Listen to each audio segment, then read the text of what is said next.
여호와께서 사람의 죄악이 세상에 가득함과 그의 마음으로 생각하는 모든 계획이 항상 악할 뿐임을 보시고 땅 위에 사람 지으셨음을 한탄하사 마음에 근심하시고 이르시되 내가 창조한 사람을 내가 지면에서 쓸어버리되 사람으로부터 가축과 기는 것과 공중의 새까지 그리하리니 이는 내가 그것들을 지었음을 한탄함이니라 하시니라. 그러나 노아는 여호와께 은혜를 입었더라. 아멘. 칼 마르크스가 한 말 중에 그 사람이 한 책 중에 이런 굉장히 유명한 표현이 있습니다. 여러분도 한 번쯤 들어보셨을 거예요. 종교는 인민의 아편이다. 굉장히 유명한 문장입니다. 그리고 사람들이 굉장히 많이 사용하는 단어이기도 해요. 문장이기도 해요. 왜냐하면 그 핵심이 뭐냐면은 종교는 인민의 아편이다. 종교란 것이 결국은 하는 것이 무엇이냐면은 인간이 우리가 겪게 되는 어려움이나 그런 것 현실로부터 도피하고 약간 진통제처럼 우리가 그 현실을 잠시 잊게 만들어주는 그런 것이다라는 것으로 어쩔 때는 종교라는 것을 어떻게 다르게 왜곡할 때 혹은 종교라는 것에 대해서 어떻게 생각하는지를 표현할 때 이 칼 마르크스의 이 인용구를 사용하는 사람들이 있습니다. 하지만 우리가 성경을 계속해서 읽고 기독교에 대한 메시지를 알아갈 때 이것이 현실이 진짜가 아니라는 것을 여러분들이 조금씩 알아가기를 원합니다. 왜냐하면은 여러분 그리스도인이 된다라는 것은 현실적인 사람이 된다는 것입니다. 여러분이 현실적인 사람이 되기를 제가 바랍니다. 그리스도인이 된다는 것은 어떤 우리가 마주한 현실을 회피하거나 왜곡하는 사람들이 되는 것이 아닙니다. 그러나 그 정반대로 어떤 상황이든지 우리에게 처한 진짜 현실을 우리가 정확히 보고 정확히 마주하는 사람들이 그리스도인들입니다. 우리가 어떤 위험한 것을 마주할 때에 그것이 없다고 생각하고 살아가는 것이 굉장히 위험합니다. 앞에서 차가 오고 있을 때 차가 안 오고 있어라고 생각하게 된다면은 굉장히 위험한 것입니다. 마찬가지로 우리가 어떤 몸에 통증이 있을 때에 그것이 아무것도 아니야. 통증 같은 건 없어. 내 병 같은 건 없어라고 생각하고 계속해서 살아가는 것이 어떻게 보면 가장 위험한 것입니다. 그리고 우리가 죄에 대해서 생각을 해볼 때에 우리가 죄를 마주할 때에 그것이 아무것도 아닌 것이야. 그거 죄라는 것은 실체하지 않아 라고 말하는 것이 어떻게 보면은 가장 위험한 길 중에 하나인 것 같습니다. 그래서 우리가 계속해서 지난주부터 그리고 오늘 그리고 다음 주까지 어떤 죄라는 주제를 가지고 생각해보고 이야기해보는 이유는 죄라는 것이 우리가 인간이 처한 가장 현실을 그 인간이 처한 현실을 가장 잘 설명해주는 단어이기 때문입니다. 그런 주제이기 때문입니다. 어떤 의학이나 혹은 다른 과학이나 혹은 심지어 경제학이나 그런 것들이 다른 학문이 설명해주지 못하는 방식으로 우리 인간이 처한 현실을, 진짜 현실을 마주하게 하고 그것을 바라보게 합니다. 그래서 오늘 읽은 이 노아의 홍수의 이야기도 우리가 그런 관점에서 한번 생각을 해보면 좋을 것 같습니다. 이 노아의 홍수의 이야기는 여러분들이 교회를 좀 오래 다니신 분들이라면 한 번쯤은 들어보셨을 법한 스토리입니다. 책이나 영화의 이야기로도 많이 나오고 지난주에도 제가 이거를 준비를 하면서 에반스 올마이티 했나요? 여러분 그 영화를 보셨는지 모르겠어요. 그거를 요약보기를 다시 한번 보면서 재밌다 이렇게 했었는데 이렇게 책이나 영화의 소재로도 굉장히 많이 나오는 이야기인데 혹시 이 스토리를 모르시는 분들을 위해서 잠깐 그 스토리를 설명을 해드리자면은 하나님께서 인간의 악함을 보시고 홍수로 모든 인간을 심판을 하십니다. 근데 그 심판 가운데 노아라는 이 한 사람과 그 가족을 부르시고 방주를 만들라고 하셔서 그 방주를 통해서 구원을 받는 그런 이야기입니다. 그래서 오늘 우리가 함께 읽은 말씀은 그 노아의 홍수의 이야기의 첫 도입부인데, 이 이야기를 함께 볼 때 저희가 죄를 이해하기 위해서 필요한 두 가지 키워드를 발견하게 됩니다. 첫 번째 키워드는 하나님의 마음이고, 두 번째 키워드는 인간의 마음입니다. 우리가 이 죄라는 주제를 생각해 볼 때에 이 두 가지를 우리가 놓치게 된다면은 절대로 성경이 말하는 죄가 무엇인지를 이해할 수가 없습니다. 하나님의 마음, 그리고 인간의 마음. 오늘 우리 두 가지 키워드를 함께 살펴보겠습니다. 첫 번째는 하나님의 마음입니다. 5절에서 그 7절을 제가 다시 한번 읽어드릴게요. 그 성경을 보시면 이렇게 나와 있습니다. 여호와께서 사람의 죄악이 세상에 가득함과 그의 마음으로 생각하는 모든 계획이 항상 악할 뿐임을 보시고 땅 위에 사람 지으셨음을 한탄하사 마음에 근심하시고 이르시되 내가 창조한 사람을 내가 지면에서 쓸어버리되 사람으로부터 가축과 기는 것과 공중의 새까지 그리하리니 이는 내가 그것들을 지었음을 한탄함이니라 하시니라. 아멘. 이 내용을 다시 한번 요약하면 이렇습니다. 하나님께서 어떤 세상에 있는 사람의 죄와 악이 가득한 것을 보시고 한탄하고 그 마음에 근심을 하셨다라는 이야기가 이 도입부에 있습니다. 하나님의 마음에 대한 이야기가 있습니다. 제가 얼마 전에 이제 기독교와 그리고 하나님을 어떻게 예배하는 거에 대해서 어떤 분과 이야기를 나누면서 이런 이야기를 들었는데, 그분이 이런 텍스트 문자였어요. 그런 문자를 저한테 보내주더라고요. 하나님이 자기가 느끼는 하나님은 그러니까 본인이 영광을 받으려고, 그리고 뭔가 본인이 찬양을 받으려고 인간을 만들고, 그리고 우리가 만약에 하나님을 제대로 믿거나 안 믿거나 하면은, 혹은 제대로 하나님을 예배하거나 안 하거나 하면은 지옥에 보내는 그런, 하나님이 그렇게 느껴진다고 그런 이야기를 하더라고요. 그분이 가지고 있던 어떤 하나님에 대한 인식은, 그러니까 인간이 어디까지 할 수 있나 이렇게 시험하고 그 시험을 통과하지 못하면은 약간 벌을 주거나 아니면 지옥을 보내는 약간 그런 존재로 하나님을 근본적으로 이해를 하고 있었습니다. 여러분 만약에 성경에서 우리가 발견하는 그 하나님이 그와 같이 이 사람의 이해처럼 단순히 어떤 옳고 그름을 따지는 법관이었다라고 한다면은 오늘 우리가 읽은 이 6절의 내용은 아마도 불필요한 내용일 것입니다. 이 하나님의 마음에 대한 내용이 불필요한 내용일 수가 있습니다. 이것뿐만이 아니라 오늘 6절 이후의 모든 홍수의 이야기, 그리고 창세기 이야기, 그리고 성경의 모든 이야기가 사실은 정말로 하나님이 그냥 그렇게 옳고 그름을 따지는 법관이었다라면은 성경의 모든 이야기가 불필요한 내용입니다. 왜냐하면 5절 이후에 여호와께서 사람이 죄악이 세상이 가득함과 그의 마음으로 생각하는 모든 계획이 악한 것임을 보시고 모든 것을 없애버렸다. 모든 것을 끝내셨다. 만약에 하나님이 정말로 그냥 그렇게 옳고 그름을 판단하는 그것이 전부였다라고 한다면은 가장 논리적인 반응, 그리고 가장 단순 명료한 판단은 그것이 악했기 때문에 모든 것을 심판했다. 그리고 끝. 어쩌면 성경의 이야기는 그렇게 끝나야지 제가 생각하기에는 가장 논리적으로 말이 됩니다. 하지만 여기 오늘 우리가 읽은 말씀, 그리고 그 이후에 계속해서 나오는 성경의 이야기들을 보면은 하나님의 마음이 드러납니다.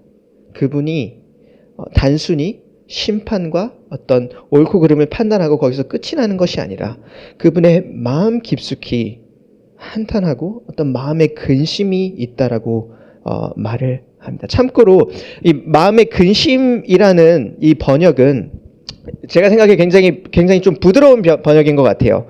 왜냐면 이 뉘앙스가 단순히 마음에 근심이 있어라는 그런 뉘앙스가 아니라 어떤 깊은 아픔 그리고 깊은 고통에 훨씬 가까운 단어이기 때문입니다. 그런 그 뉘앙스가 그런 종류의 단어입니다. 여러분이 가장 믿고 있었던 사람이 어느 날 여러분에게서 등을 돌리는 그런 경험에서 오는 그런 종류의 아픔, 그런 종류의 상처입니다.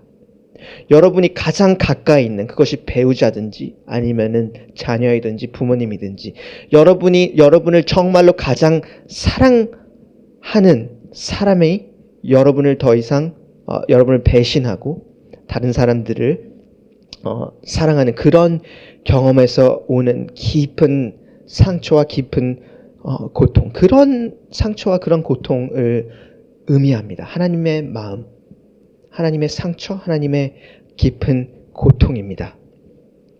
그리고 이 하나님의 고통과 하나님의 상처, 그리고 이 마음이 우리에게 진짜로 가르쳐 주는 것은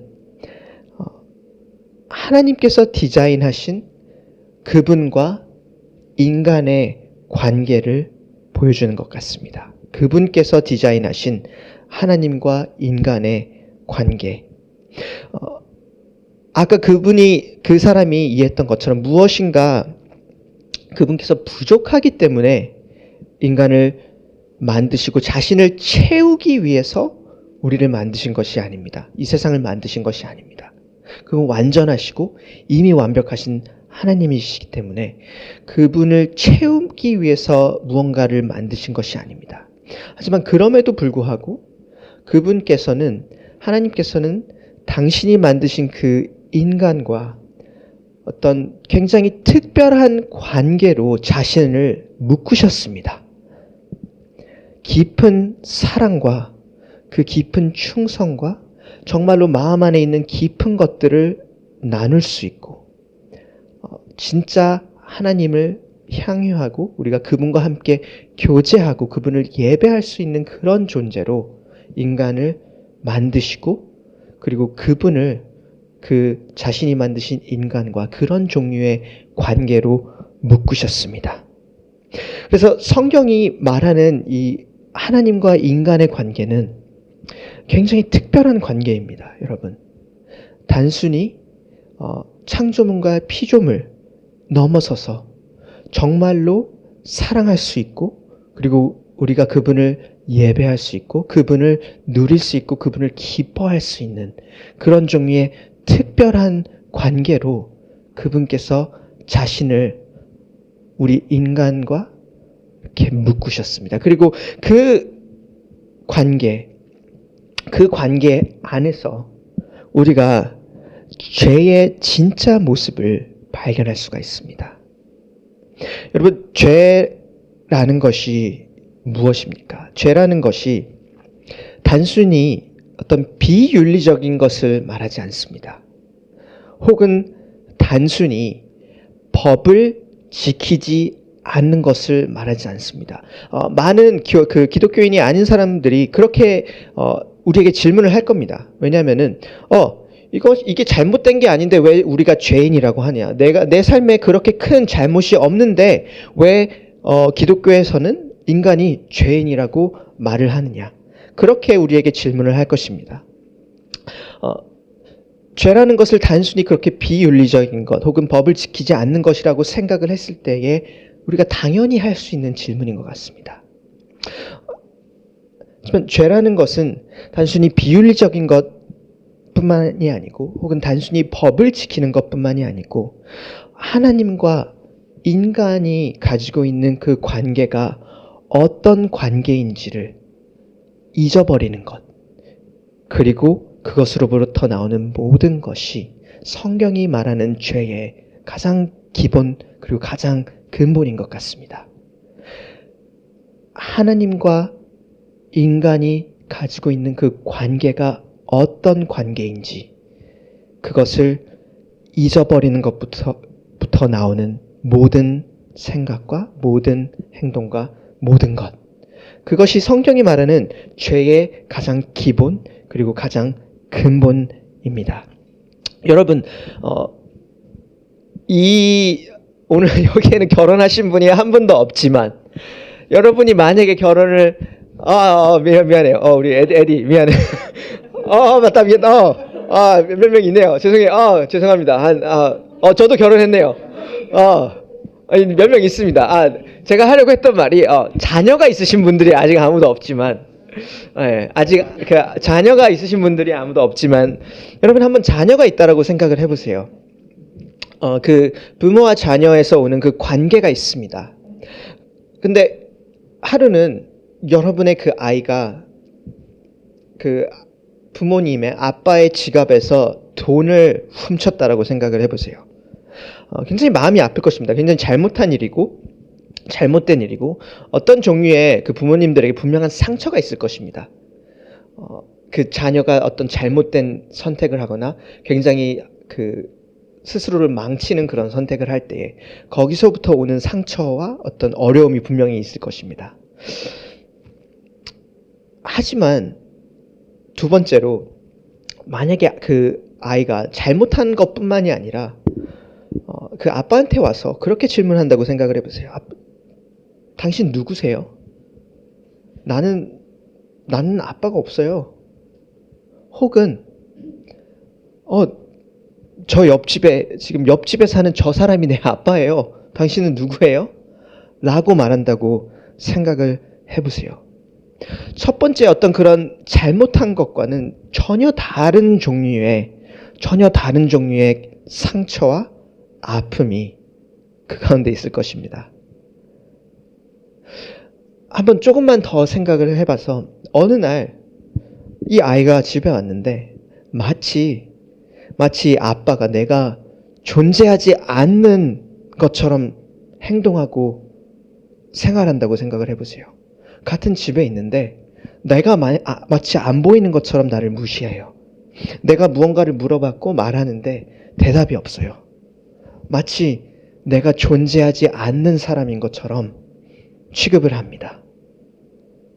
이 첫 번째, 두 번째와는 또 전혀 다른 종류의 깊은 상처가 그것에 있습니다. 여러분, 이것이 성경이 말하는 죄의 모습입니다. 그 죄의 모습이 하나님과 인간의 그 관계가 어떤 관계인지를 잊어버리고 단순히 하나님의 어떤 그렇게 반하는 행동 혹은 반하는 생각, 그것이 분명히 죄입니다. 첫 번째 예시 들었던 것처럼. 하지만 그것보다 더 깊숙이 성경이 말하는 그 죄의 근본과 죄의 기본은 마치 하나님에게 당신이 누구예요? 당신이 누구입니까? 라고 질문하는 것과 같습니다. 그리고 그것보다 더 나아가서 마치 이 세상에 하나님이 없는 것처럼 생각하고 말하고 행동하고 이 삶을 살아가는 것. 그리고 그것이 성경이 말하는 죄의 기본이고 오늘 우리가 읽었던 하나님의 마음 그리고 하나님의 깊은 상처라는 이 단어를 이해할 때에 하나님이 경험하시는 어떤 상처와 그 마음의 근심이 그런 종류의 근심과 상처입니다. 그래서 누군가가 저한테 그런 질문을 할 때 굉장히 쉽지 않은 질문입니다. 왜 내 삶에 전혀 내가 죄라고 생각할 만한 것이 없는데 왜 나를 죄인이라고 합니까? 여러분도 그런 질문을 혹시 받을 수가 있을 것 같습니다. 혹은 스스로에게 그런 질문이 들 때가 있을 것 같습니다. 하지만 성경에서 말하는 그 죄를 정말로 이해하기 위해서는 우리가 그 하나님과 정말로 특별한 관계로 묶여진 그런 피조물이라는 것, 우리가 하나님을 진정으로 사랑하고 그분과 사랑의 관계를 나누고 그리고 그분을 예배하고 그분과 함께 기뻐할 수 있는 그런 관계로 하나님께서 인간을 만드셨다라는 것을 우리가 기억해야 되는 것 같습니다. 그래서 첫 번째 우리가 오늘 살펴본 것, 하나님의 마음, 이 키워드를 우리가 이해할 때에 우리가 성경이 말하는 죄에 대해서 우리가 조금은 더 이해할 수가 있는 것 같습니다. 두 번째 키워드는 이것입니다. 인간의 마음입니다. 두 번째, 우리가 죄를 이해하는 데 있어서 정말로 필요한 이해 중에 하나, 인간의 마음이라는 키워드가 있는 것 같습니다. 5절을 보시면은 이렇게 말합니다. 사람의 죄악이 세상에 가득함이었기 때문에 그리고 그것과 더불어서 그의 마음, 인간의 마음으로 생각하는 모든 계획이 항상 악할 뿐임을 보시고, 이렇게 나와 있습니다. 여러분, 혹시 우리가 지난주에 읽었던 그 가인과 아벨의 이야기를 기억을 하시는지 모르겠어요. 그 이야기에서는 어떤 한 사람이 죄에게 잡아먹힐 때에, 죄가 그 한 사람을 정말로 잡아먹을 때에 일어났던 그 일에 대해서 우리가 그 비극에 대해서 한번 살펴봤습니다. 근데 오늘 이야기는 가인과 그 아벨의 이야기로부터 9세대 이후입니다. 그 세대가 지난 이후의 이야기입니다. 그리고 오늘 이 이야기를 읽을 때 그 가인과 아벨의 이야기에서는 읽었던 것과는 전혀 다른 스케일의 어떤 죄의 그리고 악의 모습이 나옵니다. 세상에 가득한 것, 인간의 죄악이 세상에 가득한 것. 하지만 그것뿐만이 아니라 그것과 더불어서 하나님께서 인간의 마음을 보시는 것을 이야기를 합니다. 단순히 이 죄악이 세상에 가득했다, 그것뿐만이 아니라 인간의 모든 마음에서 일어나는 생각과 모든 계획이 악한 것을 하나님께서 보셨다라고 5절에 그렇게 나와 있습니다. 성경이 말하는 어떤 인간의 마음은, 성경이 생각하는 그 인간의 마음은 단순히 그런 감정을 느끼는 그런 기관이 아닙니다. 성경이 말하는 마음은, 인간의 마음은 그 내면에 있는 진짜 중심을 이야기를 합니다. 우리의 생각이 있고, 우리의 감정이 있고, 또 우리의 의지가 있고, 그 모든 것들, 우리 내면에서 일어나는 그 모든 것들이 모이는 그 중심을 마음이라는 단어를 성경이 사용해서 표현을 합니다. 그래서 우리는 이런 표현을 합니다. 마음에 어떤 생각을 품는다라는 이야기도 하고, 혹은 마음으로 계획을 한다라는 단어를 쓰기도 하고, 마음에 품은 대로 우리가 어떤 삶을 살아간다 혹은 행동을 한다라는 이야기도 합니다. 그래서 성경에서 어떤 죄라는 그 주제를 이야기를 할 때에 단순히 행동이나 행위를 만을 말하는 경우는 절대로 없습니다. 성경에서 어떤 죄라는 주제를 이야기를 할 때는 언제나 그 중심에 마음이 있습니다. 우리의 생각과 어떤 우리의 감정과 혹은 우리의 의지, 그 모든 것들이 작동하는 그 우리 마음에 있는 중심. 성경에서 말하는 죄라는 그 주제를 이야기를 할 때 항상 그 마음을 바라보게 하고, 그 마음에서 일어나는 부패함과 마음 안에서 일어나는 죄의 모습들을 언제나 이야기를 합니다. 우리가 하나님과 인간의 관계가 어떤 관계인지를 잊어버릴 때, 하나님의 하나님 되심을 우리가 인정하지 않고 그것을 잊어버릴 때 가장 먼저 인간에게 일어나는 그 일이 우리 마음에 있는 생각과 의지와 감정이 왜곡되고 부패되는, 그렇기 때문에 우리가 세상을 바라보는 우리의 눈과 그리고 세상에서 우리의 살아가는 우리 모습들도 조금씩 부패되고 왜곡되는, 그것이 죄가 인간에게 영향을 끼치는 방식이고, 우리가 창세기 3장에서 읽었던 내용이고, 그리고 창세기 4장에서 가인과 아벨의 이야기에서 보았던 열매 맺는 그 죄의 모습입니다.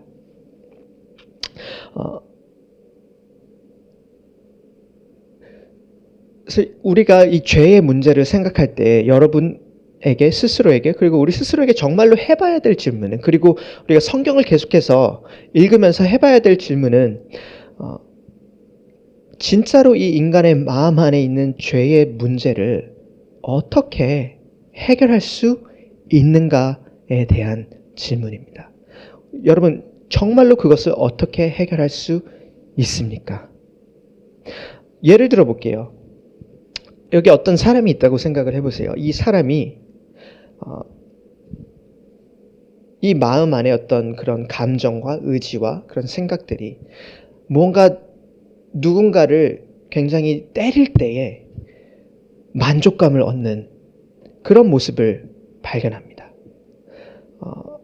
어떤 법에 의한 심판 혹은 법에 따라서 그 사람이 처벌을 받고 그 행동을 억제할 수도 있습니다. 하지만 그 법이라는 것이 이렇게 누군가를 때리면 감옥에 갑니다. 처벌을 받습니다라는 그 법이라는 것이 그 사람의 마음 안에 있는 진짜 문제, 그 부패하고 왜곡된 마음의 문제를 해결할 수가 없습니다. 오늘 그 읽은 노아의 이야기에서도 우리가 발견하는 내용 중에 하나가 그것인 것 같습니다. 오늘 읽은 노아의 이야기를 계속 이제 읽다 보면요. 나중에 8장쯤에 가면은 이 홍수가 끝나고 노아와 가족들이 나와서 하나님께 예배를 드리는 장면이 있습니다.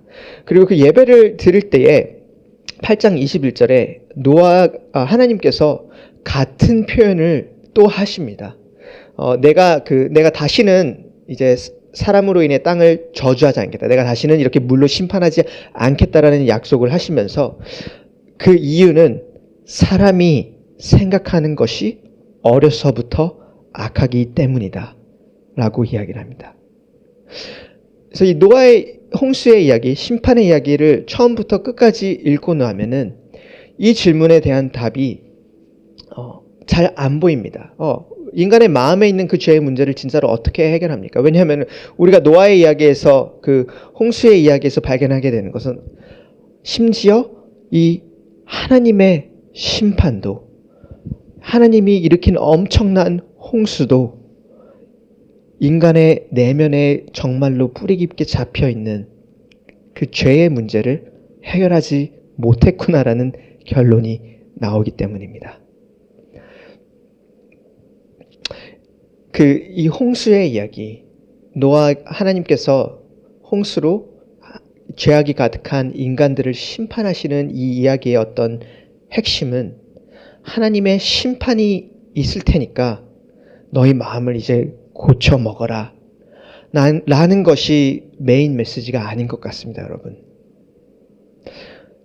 오히려 이 노아의 홍수가 우리에게 주는 진짜 메시지는 인간을 향한 그 심판이, 하나님의 심판이 우리의 마음 깊숙이 있는 그 죄의 문제를, 그 악한 마음의 문제를, 죄로 왜곡되고 부패된 마음의 문제를 해결할 수 없다라는 것이 노아의 홍수의 이야기에서 우리가 발견하게 되는 메인 메시지 중에 하나인 것 같습니다. 그렇다면은 여러분, 진짜로 우리의 마음을 바꿀 수 있는 것, 진짜로 죄로 왜곡되고 죄로 부패되고 죄로 죽어있는 인간의 내면의 마음을 바꿀 수 있는 것, 그것을 생명을 줄 수 있는 것이 정말로 무엇입니까? 그것은 하나님의 고통입니다. 하나님의 고통인 것 같습니다. 오늘 읽었던 노아의 그 홍수의 이야기에서 우리가 아까 그렇게 이야기를 했습니다. 오늘 말씀에서 여호와께서 그 사람이 죄악의 세상에 가득함 때문에 하나님께서 깊은 상처를 받았다라고 했습니다. 그리고 하나님의 심판이 있고 홍수가 모든 생명을 쓸어가지만 하나님께서 은혜로 이제 노아와 그의 가족들을 살리십니다. 오늘 이 이야기가 있은 후 오랜 시간이 지난 후에 하나님께서 이것과는 또 다른 종류의 깊은 상처를 경험하신 사건이 있습니다. 예수님께서 십자가에서 억울하게 못 박히시던 그날에 하나님께서 가장 사랑하시는, 그리고 가장 사랑하시는 그분의 아들을, 이 악한 인간들을 죄악에서부터 그리고 죄의 결과로부터 구원하시기 위해서 그분을 보내시고 그분을 십자가에 죽으시는 것을 보실 때, 그리고 하나님과 그 예수님과의 정말로 온전한 관계가 끊어지는 것을 경험을 하실 그때에 하나님께서 오늘 노아의 우리가 읽은 이것과는 전혀 다른 더 깊은, 정말로 깊은 상처를 경험을 하셨습니다. 그리고 그 상처 때문에 어떻게 보면은 하나님께서 그 마음의 상처를 감수하기로 마음먹고, 그리고 예수님께서 그 우리의 죄를 대신하여 십자가에 죽으시기를 선택하셨기 때문에 어떻게 보면 우리 마음이 새롭게 될 수 있는 것 같습니다. 그 오늘 말씀과는, 우리가 오늘 말씀에서 읽은 그 상처와는 전혀 다른 종류의 상처를 하나님께서 선택하실 때에 자기의 아들인 그리스도를 보내시고, 그리고 이 세상에 가득한 죄의 값을 지게 하시고, 하나님께서 오늘 이야기와 마찬가지로 심판을 하십니다. 그러나 그 심판은 그 십자가에 있는 예수님에게로 향하신 심판이었습니다. 그분께서 그 죄의 결과를 대신 받으시고 우리를 대신하여 그 심판의 대상이 되셨습니다. 그리고 그것이, 우리가 그 복음의 메시지가 정말로 우리 마음 안에 이해되고 우리가 그것을 알 때에 그것이 우리를 새롭게 하는 것 같습니다. 그것이 죄인을 향한 하나님의 마음을 바꿉니다. 그리스도 안에서 더 이상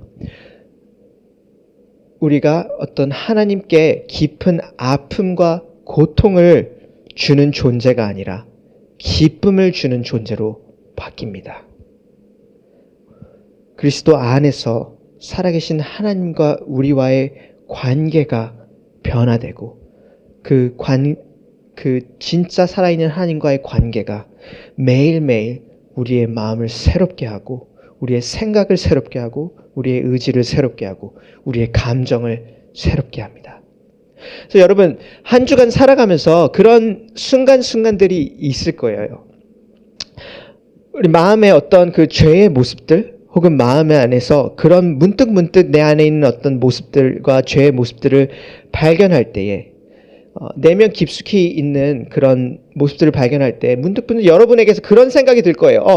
내가 하나님께 깊은 상처를 주고 있다 라는 것을 여러분 마음에서 느낄 때가 분명히 있을 것입니다. 내가 하나님께 무언가 잘못을 했고 무언가 상처를 주었고 내가 그렇기 때문에 하나님께 용납받을 수 없는 존재라는 그런 생각과 그런 마음들이 우리가 죄를 경험할 때 혹은 죄를 지을 때 그런 것들이 문득문득 떠올릴 때가 있을 것입니다. 그러나 우리가 그리스도 안에서 그분께서 우리 대신 심판받으시고 그분께서 우리와 하나님과의 관계를 받으셨기 때문에 여러분이 하나님과 가지고 있는 관계는 하나님께 상처를 주는 그 관계가 아니라 하나님께서 여러분을 기뻐하시는 그런 관계입니다. 그리스도께서 여러분에게 주신 초대가 그 초대입니다. 우리가 살아가는 삶에서 우리가 매주 마주하는 현실은 더 이상 우리가 하나님께 상처를 주고 우리가 하나님께 용납받지 못하는 그런 사람들로서 살아가는 것이 아니라 우리의 모든 것들, 그리스도 안에서 하는 모든 것들이 그분을 기쁘시게 할 수 있는 그런 종류의 삶을, 그런 종류의 현실을 살아가도록 그분께서 우리를 초대하셨습니다. 여러분, 그 순간에 그것을 기억하셨으면 좋겠습니다. 그리스도 안에서 우리가 그분께 순종하고 그분과 함께 동행하고 그분과 함께 걸어가는 그 모든 순간순간들이 오늘 일요일 예배 이 시간뿐만이 아니라 여러분이 직장에서 하는 모든 일들, 그리스도 안에서 여러분들이 그것들을 함께 할 때에, 그리고 여러분이 집에서 쉬는 시간, 그리스도 안에서 여러분이 하나님과 함께 동행하며 쉴 때에 그 모든 것들이 하나님을 기쁘시게 하는 그 삶으로 우리를 초대하시고 그 삶으로 우리를 초대하시기 위해서 그분께서 우리를 대신하여 십자가에 죽으시고 못 박히시고 부활하셨습니다. 오늘 살펴본 이 두 키워드, 하나님의 마음 그리고 인간의 마음. 여러분이 우리가 성경을 계속해서 읽어나가면서 그리고 이번 한 주에도 매일매일 성경을 읽어나가실 때에 이것을 계속해서 발견하시기를 권면합니다. 여러분들을 향한 하나님의 마음과 그리고 여러분 깊숙이 있는 진짜 여러분의 모습들, 인간의 마음을 발견하시고 그것들을 계속해서 하나님께로 우리가 가져나가고 그분의 사랑을 의지하고 그분의 은혜를 우리가 의지하기를 바랍니다. 우리 시간에 기도하고 마치도록 하겠습니다.